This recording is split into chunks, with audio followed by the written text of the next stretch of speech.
It is the summer of 2019, and I'm in the People's Republic of China for a job that I'm not qualified for.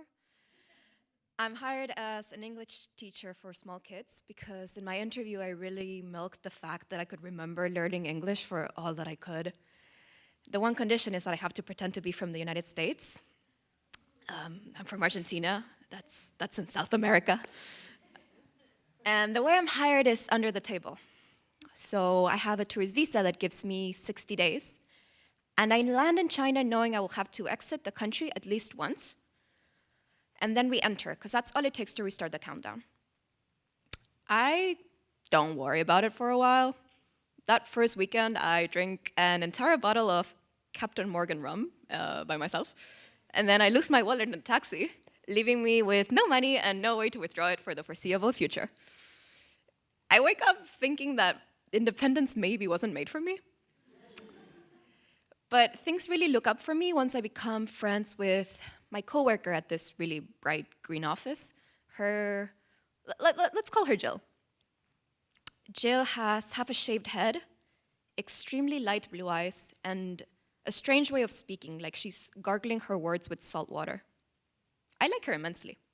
On the weekends, we usually go with her boyfriend to expat punk dive bars. I discreetly Shazam Tommy Tutone's Jenny, a song I hear for the first time on a rainy and humid Shanghai night. They're both much older than me. I meet the Komodo dragon that lives in their bathtub. Jill teaches me how to use a hookah. She's been in Shanghai for a decade already, and all that time she's had a tourist visa, popping in and out every 2 months or so. She has a renewal trip coming up, so she proposes that we go to Thailand together. And I'm tired of navigating cities and languages that I don't know. I want to be handheld and drunk at one of those ping pong shows. So I accept her offer, not thinking about the fact that the trip will happen on the very last day I have before my visa expires. It's a Friday, and it's pouring. In my breaks between the 7-year-olds that I'm nice to and the 5-year-olds that make me want to die, I'm checking the weather app. The airport screen says typhoon. Nothing flying out that day. So now Jill and I are in a little plastic table at the Shanghai Pudong International Airport, and I'm close to hyperventilating. Because if I pull back, I really can't believe it. It's just a piece of paper. But there I am, cradling my head in my hands, frantically trying to figure out a way not to get deported because of the weather. The wind outside sounds like it's laughing at me. Jill gets me talking about my miseries. Chiefly the fact that a few days shy of my 15th birthday, my father was diagnosed with brain cancer. And they told us he had 2 months left to live, but it took him 2 years to die. My mother lost her mind, dementia, and I nearly did too. I make the huge mistake of going first. Jill proceeds to tell me the most harrowing life story I have ever heard in that little plastic airport table. Her mother was a white drug addict who was racist to her own mixed children. She prostituted Jill as a child, very, very small, in order to pay for her heroin addiction. Jill left home for college and then the country.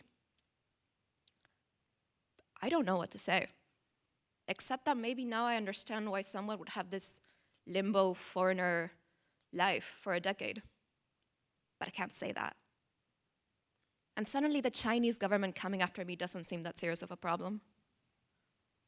It's not all bad. Jill is free of debt, and she's happily in love with a boyfriend that I'm gonna call Jason, who does cosplay very well.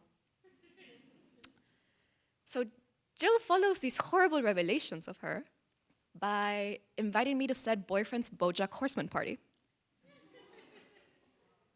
We leave the airport, we drive through a typhoon back to her place, and Jill has really lulled me into resignation. I'm thinking, if I'm going to be deported, it might as well be at a BoJack Horseman party. That night, Jill, Jason, a bunch of 30-year-olds and I watched the entirety of season 3, and we're doing a drinking game with soju, where we drink every time there's an animal pun or the show gets too real. If you're familiar with it, you can imagine how drunk I am, even like 3 episodes in. I escaped to the bathroom to fire up my VPN, and I'm so drunk that the words I'm typing seem like an invented language. I'm explaining the situation to my lawyer sister, because selfishly, I'm still a little sister. I want her to share my panic. I want her to know. I want her to care. Meanwhile, there's a gigantic fucking lizard making eye contact with me in the bathtub. I pass out on that couch among the absurdity of it all and a litter of empty green bottles. Too drunk to feel sorry for myself. On the morning my visa expires, I wake up to a text from my engineer sister. She has solved the problem like she's paid to do. It's a plane ticket to the one place it's been cleared to fly to, Seoul, South Korea.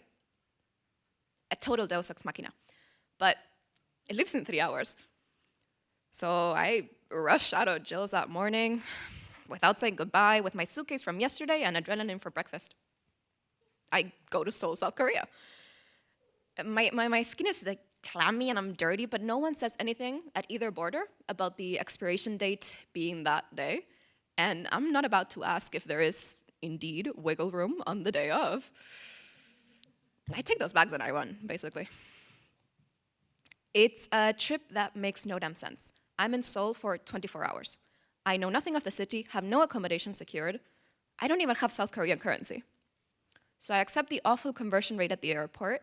I find a small dorm in a college student neighborhood for the night. And I take my hungover ass for a South Korean walk. It's great. There's all these people dancing in eerie synchrony on the street, trying to get discovered and make it in the K-pop industry. BTS is everywhere, plastered on handbags sold on the street and mini-mart coffee bottles. I see some really beautiful temples with cerulean ceilings. The architectural theory is religious in that the divine is above and the mundane is below. With sundown, I think about going to a bar and having even more soju, because I'm in South Korea, after all. But I've slept maybe 4 out of the most stressful 30 hours of my life.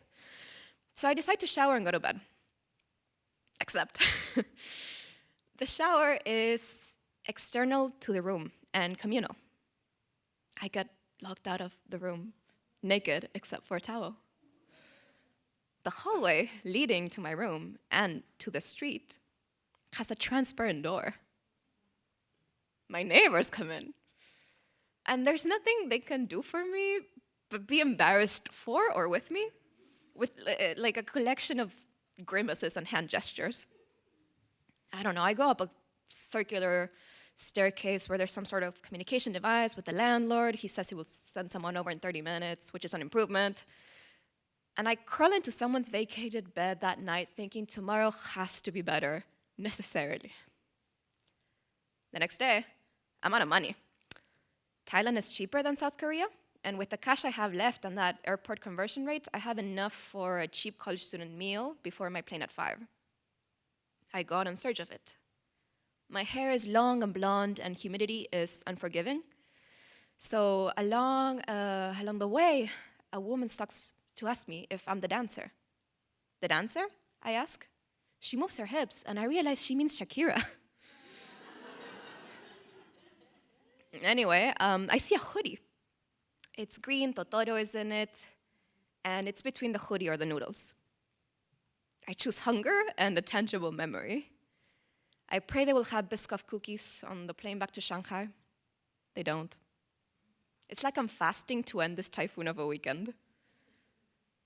I'm allowed back into China for another 60 days. I sleep for 3 hours before going to work on Monday. The office is crawling with children.